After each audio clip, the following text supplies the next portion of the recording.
Hello and welcome to Create a Winning Website. I so appreciate you joining me today, and I especially want to welcome our guests who came to us from Chandler Innovations, our partner in this project. And I'm going to turn it over to Jody Owen, who's going to tell us a little bit more about Chandler Innovations and what they do. That helps Chandler-based businesses that have a technology component and that are scalable. So we take tech businesses from startup to investor and or exit. And we're really fortunate to be able to have this paid for by the city of Chandler. So if you know of anyone that has a startup that's tech-based, that's scalable, please send them our way. In addition to that, we always have speakers come in that are open to anyone. You don't have to be from the city of Chandler to do that. And we also have a great pitch power program for those businesses that are ready to take on investors. We teach you how to pitch to those investors and create your own pitch deck, and that will be coming up in March. And I have known Jasmine for quite some time and found her to be a really great resource as far as marketing strategies, online business development, all of those kinds of things. So I just knew it would be a great partnership for us to be able to put this on for our clients as well as hers. And welcome, everyone. We're really glad you're here today. And why don't you go ahead and get started, Jasmine? Awesome. Thank you, Jody. Thank you for that excellent introduction. My name is Jasmine Holmes, and I am the owner of a digital marketing company called 910 West. I have been in the marketing business for over 15 years. So as Jody mentioned, I do have some experience in this space. I started out in traditional marketing, so I've worked that side of the fence doing advertising and trade shows and product catalogs, all those kinds of things you can imagine. And then transitioned as I started the business into the digital world, working with small businesses on their websites, their online directory listings, and those sorts of things, all about getting found online. I do have a small team that works with me. And today we're going to talk about the thing that really is central to a lot of businesses in terms of their digital marketing. It's the stepping stone for most businesses, and eventually grows into a very kind of core piece. It's the cornerstone that they build the rest of their marketing efforts around, and that is your website. And we're in a very interesting time with websites right now because we're seeing a pendulum shift. So I've been in this business, as I said, for 15 plus years. I've had my company for 11, and I see an interesting shift happening over this 11-year span. So when I first got in the business, we were at a point where website prices were coming down, and the technical difficulty was coming down, but it was still fairly high. So it was still a point where businesses were questioning how much they wanted to spend, how much they wanted to get involved, if it was worth the investment. And then what we saw over time is adoption increased, those prices came down, and it became more accessible. And so more and more businesses were able to do really great websites for minimal resources. And so we kind of reached that low point. And unfortunately, we're now coming back up that curve, and we're seeing it swing the other way, which is that websites are becoming more complicated than they were a few years ago. And that's a lot of what I'm going to focus on today is the what's changing that's causing that to happen. And why I honestly see what this is one of the big messages I want to get out there is I see the cost of having a small business website increasing or that somebody's time to do that over the next few years. And so it's something I want people to understand why. It's not because digital marketing people are making any more money than they were before, because I guarantee you we're not. It's just that there's some things happening that we need to be aware of in our industry that are changing, really kind of changing the game for us. And there's three elements of a successful website that we look at. So it's the technical, and I'm going to focus a lot on that piece because that's really where the biggest change, and that's really kind of forcing us to look at sites differently, is from the technical end of things. The design piece, so we're going to talk about what makes a good website on the front end, which is where a lot of our attention had been focused in the last few years, because the technical piece had gotten so easy that we were able to focus more on kind of the bells and whistles and doing the fun things and having the slideshows and all that kind of stuff. Well, that's going away. The focus is now shifting on the technical back end. And we'll talk about, though, what remains of that because there's some core pieces of the design that never change. And that's really where we should be focusing our efforts. And the last piece is the optimization, because we couldn't really talk about a website without Sol talking about the visibility and how you get found online, because that's really, there's no point in having a website if it's just out there and you're the only one who looks at it. And we unfortunately do not live in a build it and they will come kind of world. So to some degree, you have to drive people to that site or attract them to that site. And we'll talk about what that looks like, because that's also being impacted by some trends, some things that are changing in the industry. So those are our 3 elements of a successful website.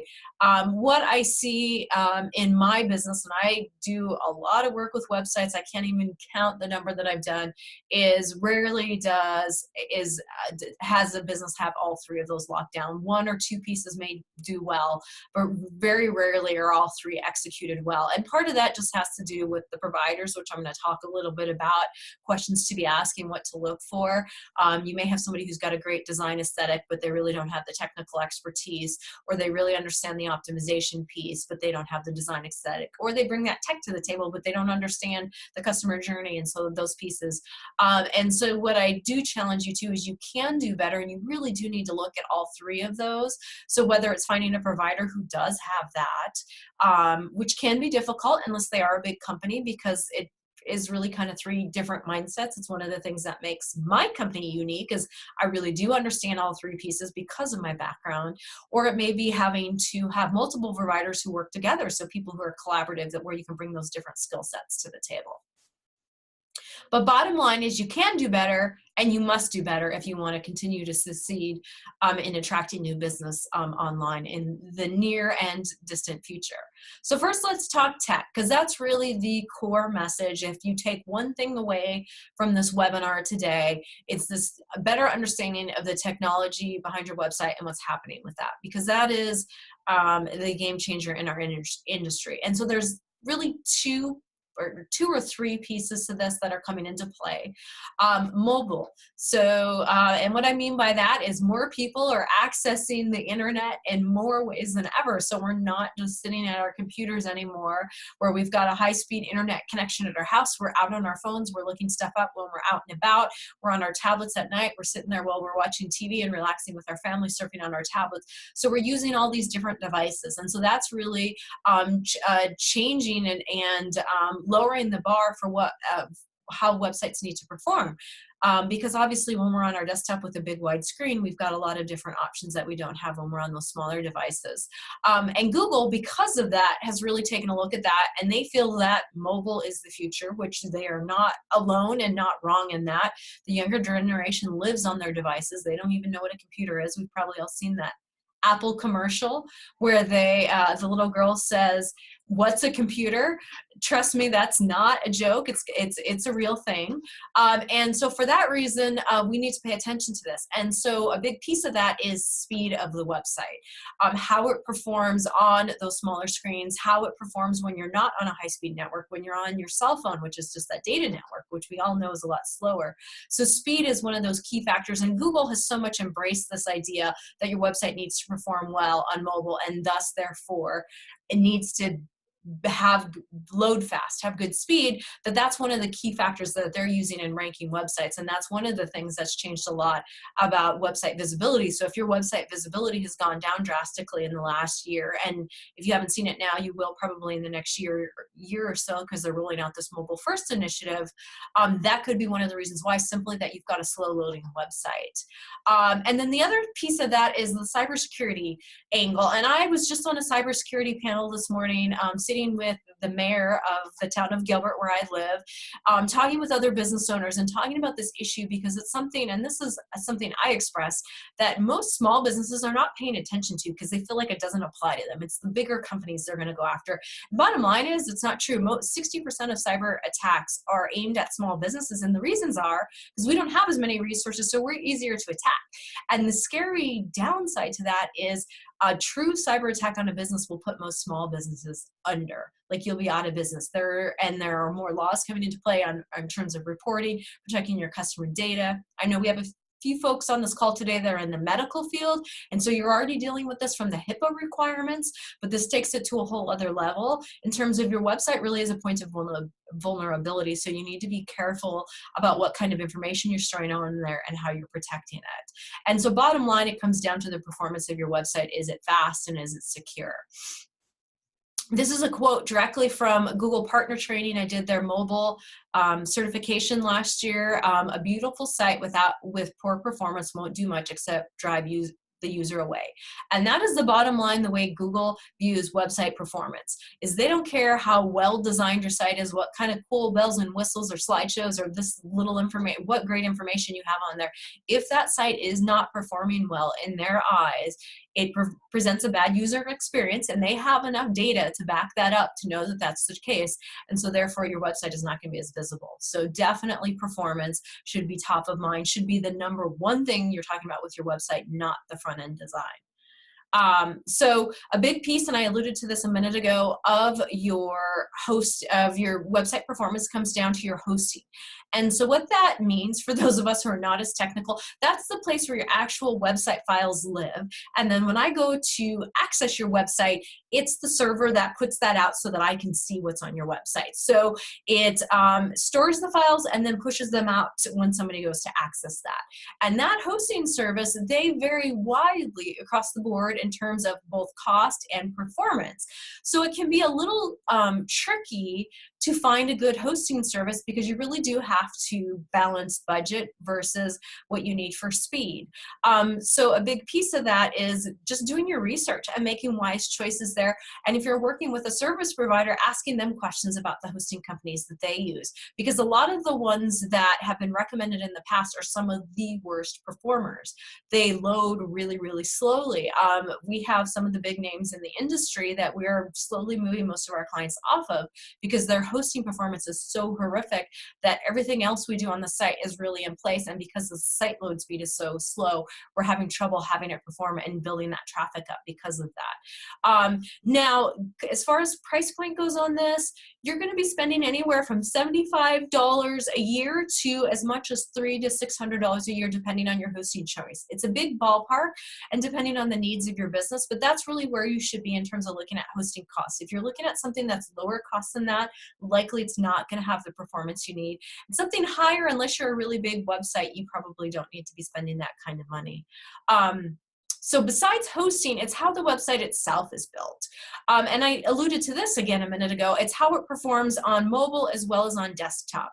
So it's simplifying the site. So yes, it's great to have these photo slideshows with 6 photos. It tells a great story when you're on the desktop and we've got this video that auto plays and this audio in the background and it's so engaging, but on the mobile device, that experience is horrible because it takes forever to load. Now you're not just loading one image, you're loading your 5 slide images. So I'm sitting there waiting, and the bottom line is we do not have the patience for it. We won't wait for it. So we're going to click off and go to the next thing, as well as all those bells and whistles, the audio and stuff. And so really what we're seeing in terms of on the design side of things and the content side of things is a minimalist approach, trying to minimize those unnecessary pieces. And that's what Google really comes at in their mobile certification is it actually necessary to experiencing the page? It's also about taking some of the text and making it a little shorter so we don't have to scroll as much, so improving that usability. So for us, one of the reasons websites are costing more is because we're not now having to think about just the one screen experience, which is that computer, but now we also have to think about how it performs on a tablet, which is slightly narrower, on a phone, which is the most narrower, and what that user experience is like, and make adjustments. So we're not building 3 separate sites. What we're building is called a responsive website, meaning it responds to each screen size, but it displays a little bit differently, and we have to look at that, think about that, and make adjustments to ensure that the user experience that we intend somebody to be having on the desktop is the same or is appropriate to what they're having on their mobile device as well. So, and a big piece of that is the construction and the content. The other side of it is the security of your site. And I talked about this a little bit before, and this really is becoming a big deal. In the past, security, most people were only worried about it if you were, collecting sensitive information, if you were in medical, so you had HIPAA requirements, if you were collecting, taking payments, selling online. This now applies really to any business. And some of these are just basic things that every business should have to ensure security. And for this reason, Google's really pushing these in terms of how visible your site is. If anybody uses Chrome and you visit a website recently, you may have seen a little error message pop up warning you that the website's not secure. It looks very, very scary. And what it's telling you is it's talking about that first point there is the SSL. And that stands for Secure Socket Layer. And that's just a really fancy technical way of saying that we've put an extra layer of security on the site that if you are submitting information, so filling out a form, making a purchase, where that information is being sent from the site to somewhere else, which it almost always is, that it is being encrypted so that information is protected.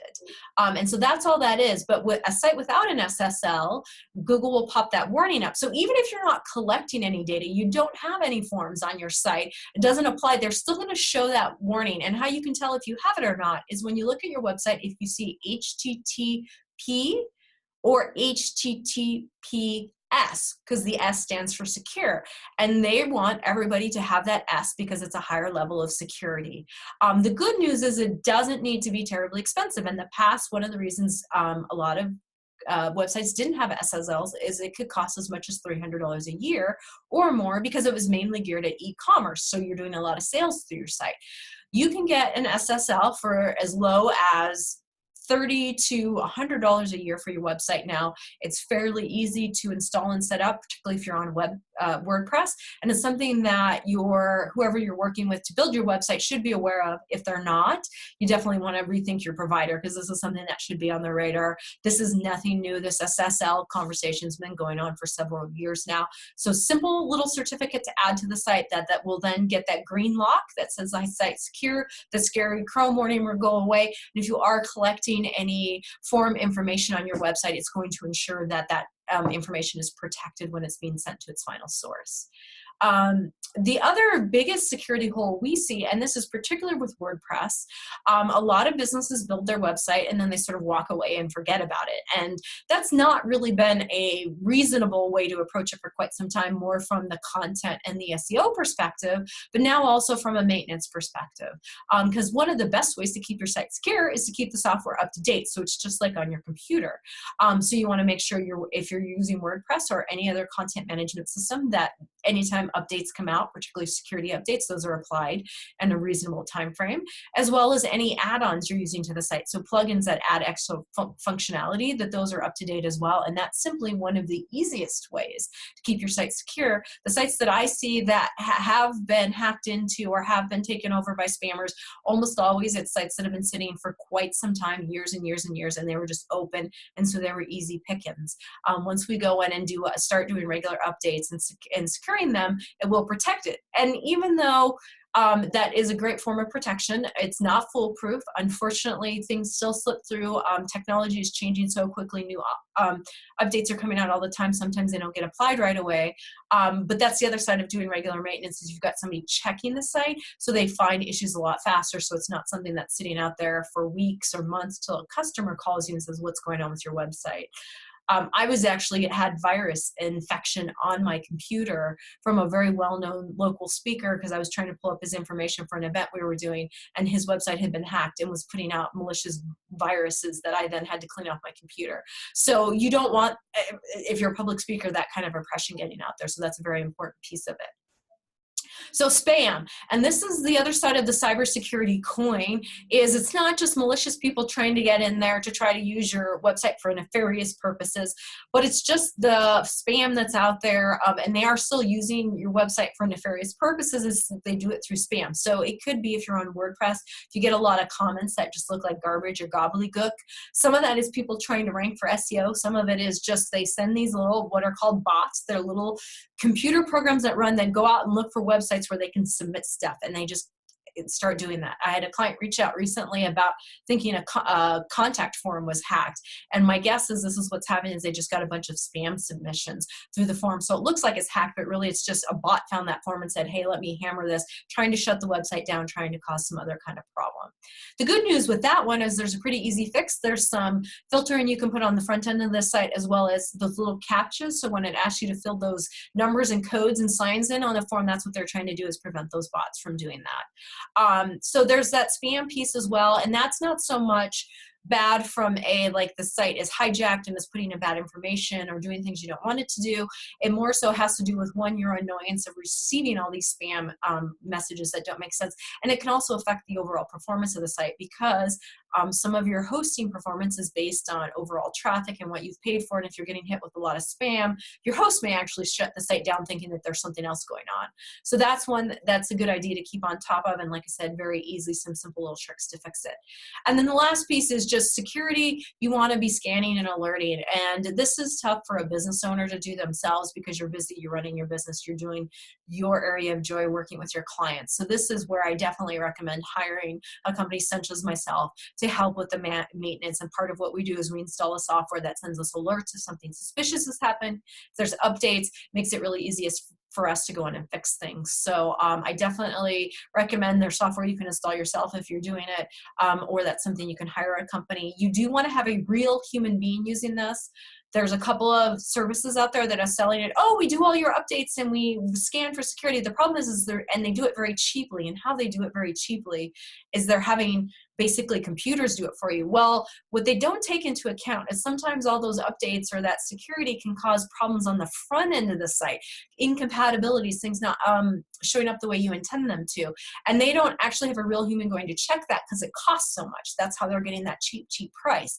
And so one of the things that we do with our security services, we actually check the front end of the site, make sure that nothing looks out of place, that everything's functioning. So that way you don't have downtime on your site without realizing it because you weren't alerted. I actually had a client whose website was down for a couple days and nobody knew it till I happened to be pulling it up to look for something for them, and noticed their website is down because their hosting company had performed some security automatic updates that had actually crashed the website and did not alert them to that fact. So it's a real problem, and that's why I always recommend not going with the really cheap big services, but instead hiring a real human. It's going to cost you more, but you're going to get a better result in the end. Again, bottom line is you want to choose really carefully when you're looking at your service provider. So whether it's the marketing company you're hiring, whether it's the hosting company you use, whoever's doing the maintenance and security on your website, you want to make sure that you're asking the right questions and that you're picking people who are doing things the right way. They're not doing things the cheap way to cut corners, because I see a lot of that in this business, unfortunately. And we're in a space where security and technical performance is huge, and cutting corners just is no longer going to get the job done. You're going to have to spend a little bit more and invest a little bit more resources to have a website that performs, to have it last for the long haul. So let's talk about design. This is the piece that everybody really likes about the website, because it's the fun part. It's what we see on the front end. And our key factors in looking at the design of a good website is the user interface, the content on the site, and the call to action. It's all about that user experience. So me as a potential customer on your website, what sort of experience do I have? And we want them to have that happy, smiley face experience. So always begin with your audience in mind. I did my webinar last month was on target market, and this is a big key component of a foundational item I hit all the time. Is you really need to understand who your ideal client is, and you build your website with that ideal client in mind. So understand who your audience is, who you're looking to attract, and you build all of your marketing, particularly your website, around them. And you form it to what sort of information, what kind of questions do they have, what are they looking for, do they prefer to schedule online, or do they want to call on the phone? And so you build your call to action around that. And so it's really understanding the buyer journey. That's the second piece to your ideal client. One, you got to get clear about who that is, but then you got to understand how they're going to interact with you. So is that going to happen as a result of what's that sales process look like? How do they find you? What's their next step? Are they finding you and you've got a mass appeal widget and they're ready to buy right away? Or they're finding you and they need a little bit more time to do some research. They need to understand a little bit better about what you do. Is there an education component to your business? We work a lot with people in professional services and coaches and consultants where there's a lot of education, getting people to understand what it is you do. So then you might need a little bit more information about your website on that. It may be simple FAQs. Or they're just looking for pricing. They want to know what it costs. So understand what those key points are, and putting as much of that information on your website as possible saves you a lot of follow-up questions because you've already answered those questions for folks. But then it also, it closes the sale a lot faster because people, by the time they finish through the journey on the website, they're like, wow, this person gets me. They understand me. This is exactly what I'm looking for. Where do I click to buy? So you don't have to spend nearly as much time on sales on the back end because your website's already done that heavy lifting for you. So user interface, and this is something that we hear talked about in bigger websites a lot, the whole user experience and the interface, but small business websites haven't really spent a lot of time on this because it is something that's a little bit more high level, but is becoming more and more important because we have more websites out there, we have more competition. And we have a broader base of users than we've ever had in the past. And what I mean by that is we have all ages and all technical abilities. And so one of the things we struggle with, and that again goes back to understanding your ideal client and building your user interface to match to your client's level of expertise. So I have a younger gal who works with me here in the office who helps with a lot of our web design. And she's always wanting to go very minimal, very cutting edge trend. And we have these conversations all the time because for a lot of our clients, they're working with an older clientele. Their customers are older. And I'm like, I know that this seems really great and clean and streamlined, but nobody's going to understand this because people my age don't know what that little symbol is or don't understand that this is clickable. We got to make it a little bit more obvious. So your user interface should be built around your ideal client, around your audience, and then making sure that it's intuitive to them and it makes sense to their experience level. And when we're talking about user interface, we're talking about the global elements on your website. So those are the items that carry throughout the site: your header, your navigation, and your footer. So I've got an example of one of our clients here, a local naturopath that we work with. We spent a lot of time on the design of the site. So header, we've got her logo right up here, so we want to make sure her brand is front and center. And then on the right-hand side, we've got the phone number and click to schedule an appointment because we really want to push people through. We know after seeing this website and getting information, what's the next step? We want to tell them that. And we've made that very front and center in the header. For any business where they're coming into you, so they're not making a purchase on your website, they're calling to make an appointment, they're coming into your office, and depending on which of those two it is, you want to make that information very easy to find. If it's call, schedule, appointment, your phone number should always be in your header. I shouldn't have to look for that. That should be, and in several other places, but in the header on every page. If it is schedule an appointment online, it might be a button. If it's come to our location, it may be find a location near you or a link to a map button. So you want to make whatever that main action is going to be, make that as visible, and the upper right-hand corner of the header is a key place to do that. Your navigation. So it's really important what you put on there as well as how much you put on there. So this is one where I have clients who want to put 10, 15 different items across this menu bar here across the top. And there have been psychological studies that have been done that show that the human brain can process no more than 7 items at a time. So putting any more than 7 main items on your menu means that we stop processing them at that point. So part of it is minimalizing, how do we organize, and a big part of it then is the architecture of the site. How do we organize it under calming headings so we can make it easy to find stuff, but also not have crazy huge drop-down menus. And some of it may be some content that's only accessed from within pages on the site. But that navigation is really important because what are the main, and that again comes back to that customer experience. What are they looking for on your site? What do they want to know about your business? What are they going to need to know to make a buying decision? And that's what should be on that main navigation. So what sort of content, once you've got your user interface set up, you've got those key elements placed in important pieces on your site, what sort of content should be on there? Text, photos, and videos, and I know I said a little while ago that that's all very slow to load and causes speed issues, which is true. So you want to be judicious in your use. So there was a time where we would just throw text, photos, and videos on a page just to have stuff on the page because it's way more visually interesting. And we're moving away from that. And what you want to do now is you want to select your text, particularly your photos and your videos, you want to select them to complement the text and to complement the user experience. So if you've got text explaining a process, but we know most people aren't big readers. You might also want to have a video that covers that same content, because for those people who aren't readers, they can just sit and watch the video. That's a good use of video. Just putting a video on a page to say, hey, I want this video on here, it's a promo video advertising this product I carry, may not be a good use of video because it's kind of wasted bandwidth. It doesn't add any extra value. And that's really what it comes down to with media on your site, is it needs to add value to the text. And yes, even though we're not readers, text is still very important. Because the search engines use text. That's how they figure out what's on our site, how we are relevant to what people are searching for. We still search using words. That's changing a little bit with voice search, but the text on the page. So we need to make sure that it's appropriate to what the sort of things people are looking for our business. So static pages versus dynamic content. And what that means is, in our navigation example, our static pages are pages like the contact. They're not going to change a whole lot because that's information that's not going to change a lot about the business. The phone number is going to stay the same. The address, unless we move, is going to stay the same. How we want them to contact, maybe the form. So that's what we consider a static page, information that doesn't change a lot. The about the business, your story is not going to change a whole lot. The team might a little bit, but it's not super dynamic.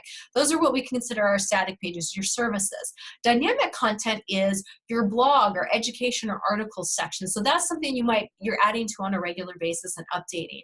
And you do need a little of both, but you also really need to look at your audience and your overall digital marketing strategy and determine how much. For a lot of businesses, a static sort of brochure, what we call brochure website, which just has basic information. Here's who we are, here's the services we offer, here's our hours of operation, and how you find us, is more than sufficient. And they don't need a really in-depth blog unless they're looking to do more with the visibility. But for a lot of local businesses, there's better ways to compete than doing a lot of blogging, and it's time consuming. So the dynamic content may be very minimal for a business like that. However, if you're selling through your website, where a big chunk of your business is all about getting people on there and buying, you may need a more dynamic site in order to attract more traffic and to have more visibility. And that's really what that question comes down to with a blog, and that should be a conversation that you have with a service provider. But again, it all really goes back to your big picture. You need to understand who your ideal client is, what their journey looks like, and then decide from there if a blog makes sense to attract those folks. So key pages that every website should have. Home, what your home page is, and I've talked about this in the past a little bit, which is, to some degree, the home page is a little bit obsolete because now with SEO, people are finding a lot of the interior pages on your site. So they may not be coming in through your front door. If you think of your website like a house and your home page is the front door, they could be coming down your chimney or in through a window if they're coming in, finding another piece of content like a blog article on your website. But the homepage does still sort of function. And what that is it's really about helping, it's the way sign. How do you get people deeper into the site? So generally people visiting your homepage have come there because they're already somewhat familiar with your company. Most of the homepage traffic tends to be brand searches, so they're looking for either somebody who works at the business or the business itself. Once we get them there, we need to think about what sorts of information are they looking for. Are they looking for the phone number because they need to call for service? Are they looking for your pricing because they want to see how you stack up? If they're looking, if it's a salon and they've gone there for hair services, but now they want to know if you offer nails, are they looking for that information? So that's the kind of information you want to call out on the homepage, those key kind of questions, and help them find those answers quickly so they can dive deeper into the website. So your homepage is really all about pulling out the key elements from your site, putting them front and center so I can find what I'm looking for at a touch of my fingertips. About. So you need to tell the story of your company. It doesn't need to be really in depth, but why you do what you do. Your why is a really hot topic right now. If you haven't seen Simon Sinek's video where he talks about that, it's definitely a great watch. Get you thinking about the branding of your business, but telling a little bit of story behind your company, it helps create that personal connection, because at the end of the day, we buy from people, and that about and that why really addresses that piece of it and creates that personal connection. And then the contact, this needs to be front and center. So it may be a contact page, it may be in your footer, maybe in your header, and it should probably be in all three places. You need to make your contact information whatever you want that contact to be, whether it's phone, whether it's filling out a form, whether it's email, whatever is your primary preferred method of contact, or really your audience's preferred method of contact that needs to be super easy to find and in multiple places. That's one that's fine to repeat, because if somebody has to look for your contact information, I guarantee they're going to move on. They're not going to take the time. It's one of my big pet peeves. Nobody wants to call their contact page contact. They want to call it, all kinds of fun and fancy stuff. And I'm like, no, tell me what's the page I'm clicking on, because I want to find a phone number to call you. Even with e-commerce, they're like, we don't need a contact page because it's all, they're purchasing through the site. I'm like, no, I want a contact page to know if something's wrong with my online order, I can easily call somebody and get that resolved without having to go through email. So very, very important contact. Last piece, and I've alluded to this quite a bit because it really goes back to that contact and the overall site architecture, is tell me what to do next. If you make your website visitor guess about what the next step is, you're going to lose them and they're going to jump right off. And so this is a great sign. If you've got great traffic on your site, but you're not getting a lot of leads, you're not getting a lot of follow-up, it's probably because your call to action is buried and you haven't made it really clear what that next step is. And here's a great example. I was working with a salon a few years back, and she comes to me and says, we just need more people on our site. We just need more people going there. I said, okay, great. Let me take a look at what's happening now. I'll come back to you with some recommendations. I look at her website. Traffic's actually doing really well. Very solid. I'd worked with other salons, very comparable, if not better than what the other salons I was working with. But in looking at the website, the phone number is one place on the site. It was tiny and it was in the footer, so I had to look really hard to find it. And I went back to her and said, here's your problem right here. You're getting a lot of people on this website. They're not calling because they can't find that phone number for how to call to make an appointment. So that was one of the first things we did. Simple change, moving the phone number nice and big and bold to the header. So that way I'm immediately telling people what that next step is. Because once they get to know you, once they like what they're seeing on the site, and in a lot of cases it may be existing customers. We work with an air conditioning company. A lot of times, a lot of their website traffic is really quick, people just going to the homepage and dropping off. Well, it's because my air conditioner is broken. I need immediate help. I don't want to read about all this information. I just can't remember your phone number. I need that so I can call to schedule my service. And so make that really clear, make that really easy. And again, think about your audience in terms of what that call to action should be. Some younger generation may be more comfortable with the digital communication, so a text or an email, whereas the older people may be more comfortable with phones. So really tailoring your call to action, not only to how your business is built, but really towards your audience. And that goes back to considering your sales cycle. So really, what's that buyer journey look like? And what different points, what different types of calls to action would there be? Maybe it's just they're just starting to get to know you. If you have a product that's got a long sales cycle, there's some education involved. It may be just sign up for our newsletter to get more information so we can educate you here. And then on the pricing page, it's a stronger calls to action. Call us, because you know by the time they get to pricing, they're ready to buy. So considering what that journey looks like in the various points throughout the website where they cover that. And so that is, here you'll see I've pulled out a couple of examples of calls to action, the same site we're looking at earlier on her homepage. And this is a great example where we're doing a slightly different call to action on the homepage than we are on the interior pages. So her interior pages are much more in depth, talking about specifics about the business. We're assuming by the time they've gotten to one of those pages that they're familiar enough that they're ready to take the next step, which is to schedule that free consultation. However, for people just coming on the homepage, they may be brand new to her. So maybe somebody said, you've got to check out Dr. Paulson, go to her website, learn more about her. Well, they're on the homepage. They're not quite ready to commit to that free consultation yet, but they might want to know more. So we're actually offering a free ebook for them to sign up. So we're doing a little bit softer sell here on the homepage till they get more familiar with us. And then as they dive deeper into the site, we've spent a little bit more time, we've developed that relationship. We go a little deeper, and you'll see here we're now got a little bit more aggressive call to action. We're actually asking them to go schedule a free consultation with us. So that's something to consider. Those calls to actions can be a little bit different depending on the content of the site itself. So that's the design, and you'll notice that is the shortest and sweetest part of my presentation. Those are the basic foundational pieces of a good website design.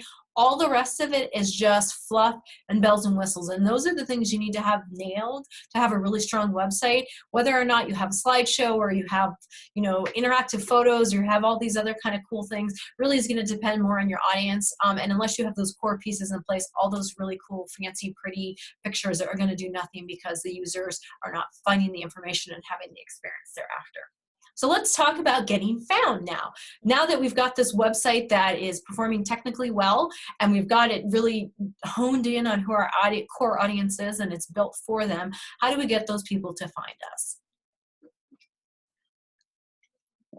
I talked about this earlier. What is it that Google wants? And really what it comes down to is they want it to be mobile friendly. They want this site to work across a multitude of devices, and speed, speed, speed. That's really the big thing that's coming from Google. That's my big takeaway from taking my Google mobile site certification exam was speed. Half that test was about website performance and speed and understanding what you can do to make the website perform better. That was the bulk of it. There was a very small piece on content and usability because it's really about overall performance. And so speed and website performance is going to be huge, and making sure that your website is visible. You can have a awesomely designed website filled with great content with a great buyer journey, and if it's slow to load, it doesn't work on mobile devices, Google's not gonna serve it up because it's not meeting with modern technology and what the modern user expects. So I talked a little bit about this earlier. I'd forgotten this slide was later in the deck. A site for every device. That's what I alluded to when I mentioned the responsive thing. What that means is you want your website to perform not only on a desktop computer like we see there in the upper right-hand corner, on a phone as well as on a tablet. And you don't want to build 3 separate sites necessarily for each of those, because that can be a lot to manage and so much more expensive. And that's why what we're doing these days are called responsive sites, meaning it's resizes. So they're flexible containers that resize based on the width of the device. Now, sometimes unintended things can happen because where we have 3 columns in a row on a desktop, those may stack on top of each other on a mobile device. And so that's where sometimes we'll eliminate content on those smaller screens because it's not really as critical and it's just taking up space, because what we don't want is people getting scroll fatigue with our fingers as we keep scrolling and scrolling. So it's not just making sure your website is responsive, but then looking at it on these other devices and understanding, tweaking that experience a little bit, because it is a different, and we act differently on our devices because the screen size is smaller. If you're selling product, you're going to definitely want to have a very streamlined checkout process on the mobile phone, because if anybody's ever tried to buy something on their phone with those tiny little keyboards, just entering your keyboard or your credit card number is a trick, and that's where Apple Pay comes into play. And so looking at those technologies, again, you don't have to adopt all of that. It really comes back to what's the core goal of your website and what's your audience looking for. So what is SEO? And this is a huge term, and we actually don't push SEO a whole lot because there's a lot of like shysters in my industry and a lot of cutting corners, which that's all going away because Google has come in and said, we're going to try to put a halt to spam and we're really going to try to clean up this industry. So our industry is training and changing. It's making it more difficult, but really it's an art, not a science. And what I mean by that is there is no one formula to getting to the first search result in Google. There's a lot of tweaking and back and forth that has to happen, and what works for one business may not work for another. We work with a lot of companies on local SEO, and so that's really around geo-targeting, because we have a lot of businesses where people come to them, and particularly in all businesses, but medical is a great example, where people don't travel very far unless they're looking for a specialist and you're a rock star in your field. If you're just looking for a general practitioner or you just need a naturopath because you want that alternative medicine, you're generally not going to travel very far. So we're looking for stuff that's close in proximity to us. So with local SEO, proximity plays a big factor in that. But that's not everything. There's a lot of other pieces in that. And sometimes it's a matter of and looking at what your competition's doing. So you've got to sort of get the right pieces for the right business, and that changes a little bit. And so that's where it can get a little frustrating with SEO, because I always say if it was a formula where A plus B equals C, I'd be much more wealthy than I am, be making a lot more money, because it would be that easy just to plug things in. And it's really not. It's figuring out what's right for the business. If you're in a really competitive space, you may have to go a little guerrilla tactic and really think outside the box. If you've got big national competitors, that's where you might want to really push your local angle and focus less on those big, trying to go head to head against them on the national stage. So there's really 3 factors to SEO that you need to consider: on-site, off-site, and local. So on-site, that's what happens on your website. That's what you have the most control over, because you have supreme control over your website. That's the content that's on there. There's some of the back-end things that happen on the website, the meta descriptions and tags we put in there that help the search engines to figure out what your content's about. So that's all your on-site factors. That's the easiest piece to do, but in some cases it can also be the least effective, because unless you already have a really well-established business with a strong brand recognition and a strong website presence, going through and just optimizing your site really isn't going to do much for you. It's those off-site factors, which filters into the local SEO that also are a big play. So offsite, you may have heard it termed as link building. So it's links from the outside site, but that's not the only thing you can do with offsite SEO. And that's actually one of the harder ones because you want to get quality links. That's where working with a PR firm can be a great tool because they can help you get press mentions on outside websites that do address that offsite SEO. But there's other ways you can do that. You can do guest posts. So if you know other people in your industry that are similar but don't compete with you, maybe it's writing a guest article for them. It can be doing sponsorships. This is one of my favorite, and this goes crossover into local SEO space. So sponsoring an event for a charity event can be a great way to get an offsite link to your website, and you get the added bit of visibility of being recognized at the event. So it's a twofer, and that's local SEO has a lot of really great tactics like that, where you really leverage your local business presence and being known in the community. So your community coin, if you'll bear with me on that, leverage your reputation in the community, and that's what local SEO is all about. Another big component of local SEO is those online citation directory listings. So sites like Google, Yelp, Yahoo, the thousands of other merchant circle directories that are out there, that's your local SEO, having those optimized with the right keywords and the right categories and photos, and having that point back to your website are all key pieces of that as well. So there's really kind of three separate pieces. The local is a great way to start offsite SEO because it's less expensive and less involved. It's a little easier to achieve. And if you've got a local business, it's like that's your low-hanging fruit. So, do that in your on-site SEO, and then you can focus on some of the larger offsite, maybe getting some outside articles, working with a PR company, that sort of thing. And this is something relatively new, this last bullet point, the schema/page one experience. And this is, it's really interesting what's happening. Whoops, my slides are out of order here. See if here we go. So what we're talking about with this page one experience is when somebody goes in and puts a search into Google, they're looking for something. And in this case, they're looking for a specific business. And I did this because I want to see what it looks like. So I'm already familiar. Maybe somebody's told me, said, I need a cake for my son's birthday. You've got to call Leslie's. Their cakes are amazing. I go in and I Google that. And this is what I'm looking at. And so Google's really pushing us away from the website. And they want to provide as much information on this page one search results as possible. So for better or for worse, that's a whole other side conversation we can have about the impact of that on business. When you're thinking about your digital presence, you need to not only be thinking about your website, you need to be thinking about what this page one for your brand search looks like for Google. What sort of information is included in there? And so this is what I see as sort of the answer to that question about the new homepage. It's this. And so you want to have as much great information about your business here as you do on the homepage of your website. And so part of what this goes into is, so you'll see here, it's calling out individual pages in the site. It's calling out my sitemap there at the top, so I can get straight to those pages without going to the home page. So that again goes back to making sure the pages that show up there match with what you've identified as key content on your homepage. You'll see that it's showing some of the local directory sites, and it's showing my 4 or 5 star ranking. That's really important. Any directories that show up on this page one search, you want to have have 4 stars, and 4 stars are sufficient. You don't need 5.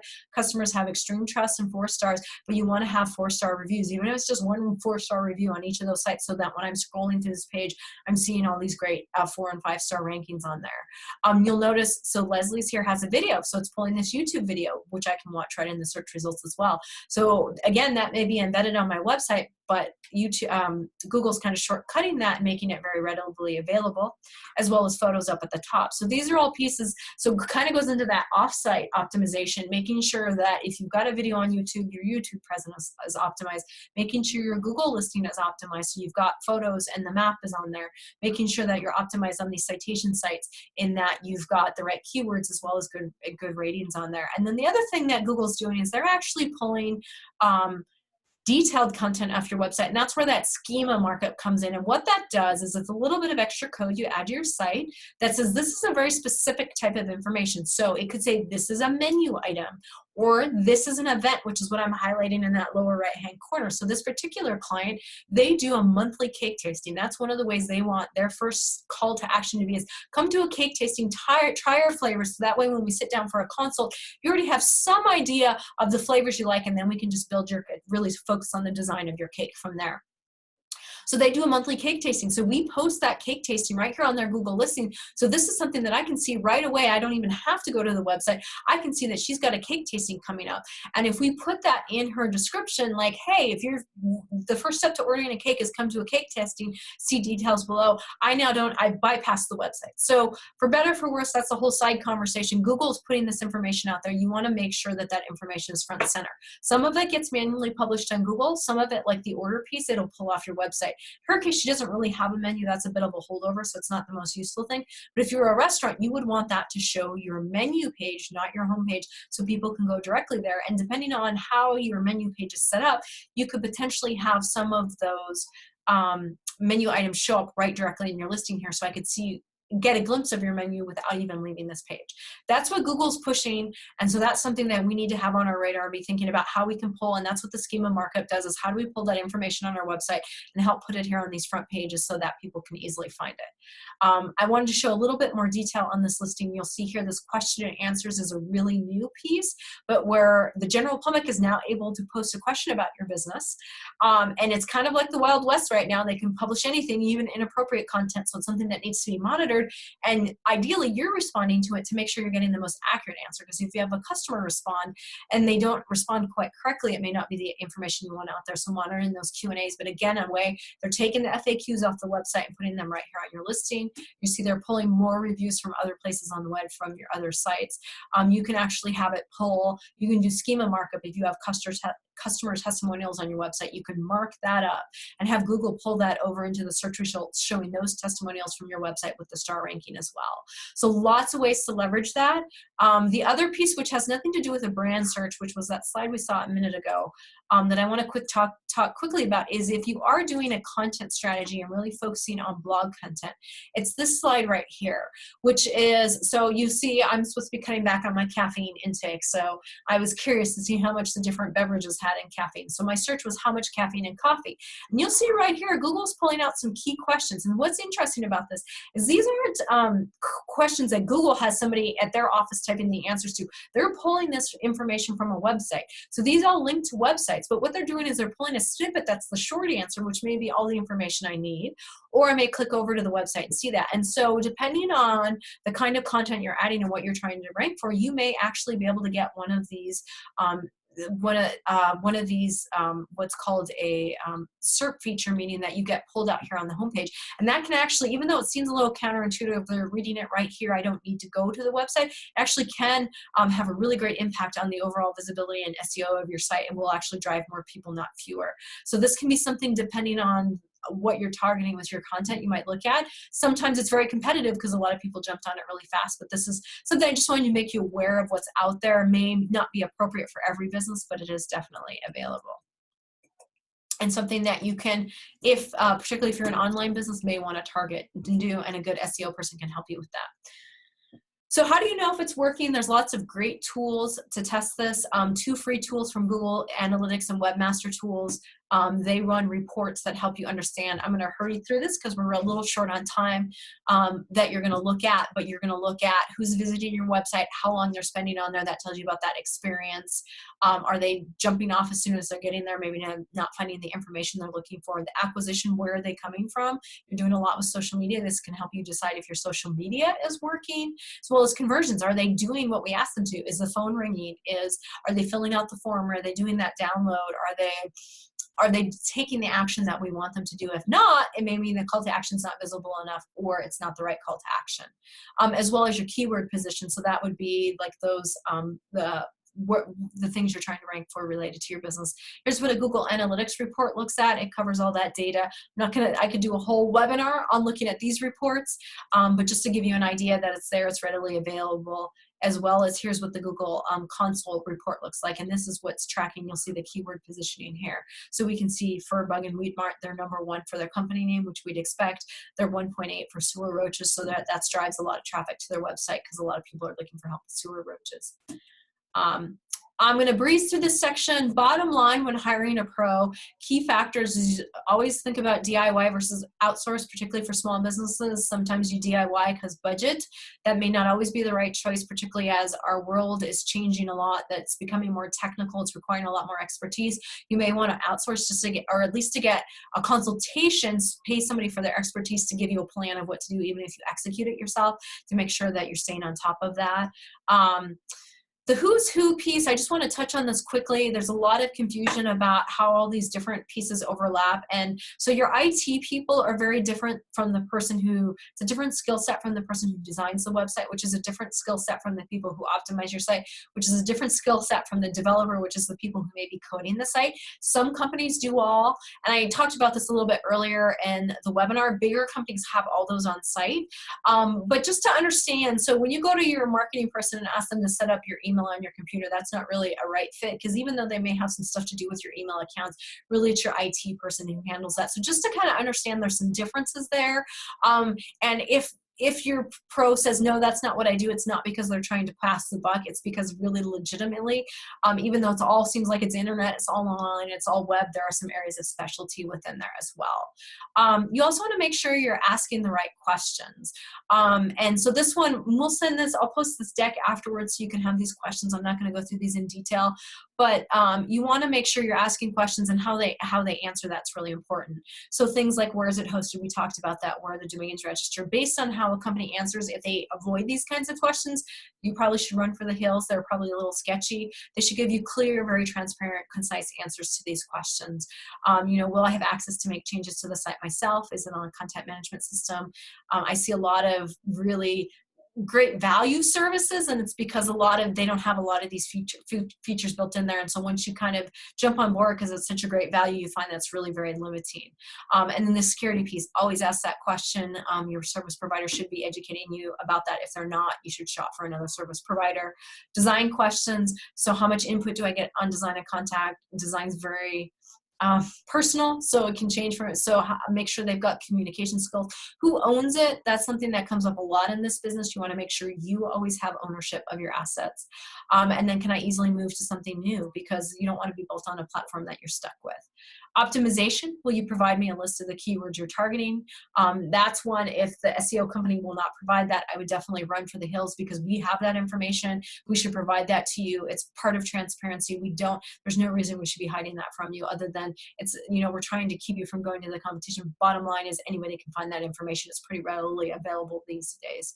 And then, will I have access to site tracking? So will you be able to see that same data I pulled? Because if your provider's providing the reports, they can kind of tailor it a little bit to show the best possible picture. You want to be able to check that on your own. Cost, I mentioned prices are going to be going up a little bit. So here's the thing. You don't need to break the bank to have a good online presence, to have a good website, good digital marketing strategy, but you do need to be realistic about the spend. The day of the $500 website is gone. It's been gone for a while now, but it really is gone. An average small business should be spending anywhere between, let's say, $1,000 and $3,000, depending on how the pricing is structured and what services are being provided for kind of a basic website setup. Maintenance and SEO will vary from there. SEO, as we know, can get very expensive depending on exactly what you're targeting. But you could be spending anywhere from, $150 a month if you're just looking for very basic, on up to $1,000 a month or $1,200 a month if you're looking for something more advanced. And it really is going to depend on what makes the most sense for the business. But be realistic about the budget. Like I said, $500 websites, they're just not going to fly. You're going to have security concerns. You're going to have performance issues. And now we're going to turn it over to questions. So Jody is going to share some of those that may have popped up in the chat. So Jody, any questions? There are no questions at this point, Jasmine. I think that you've been, pretty thorough in covering everything. So we don't have any questions. If there are any questions, please go ahead and type them in the chat. Looks like we got a chat just pop in there. So. Right. Yeah. Hey, Sean, thank you. Thank you for coming on today. I just talked to him earlier this morning. Oh, excellent. Good. Glad we could help one of your clients there. So if you do have questions and you prefer to ask me one-on-one, you've got my contact information here. You can email me, jasmine@910west.com, or just go to our website. We just did a makeover on our website, so you can test it out and send us any little bugs you find. We're still working some of that out. We do offer digital marketing and website audit. So if that's something you'd like to request, and in fact, that looks like one of the questions. Do I provide Yes. free consultation? So yes, absolutely. Just reach out to me, either direct email, fill out the form on website. We'll schedule that. I offer what's called an AHA session. We'll spend between 15 minutes and half an hour, get to know each other. We can talk a little bit about what you're doing. I can gather some information from you and give you, I can actually see some of the stuff you're ranking for. So give you some of the stuff we've already talked about, that information, some insight as to what's happening. And that absolutely would be a great next step after this. So in the spirit of clear call to action, reach out. We'd love to do an analysis of your site and let you know what you could be doing better. And if you're an existing client, hopefully as we're working with you and we talk to you about these things, this helps enlighten and make a little bit more sense for you. So I thank you all for joining us today. Really appreciate everybody taking their time out, and thank you so much. I'm going to let us go. Have a great rest of your day.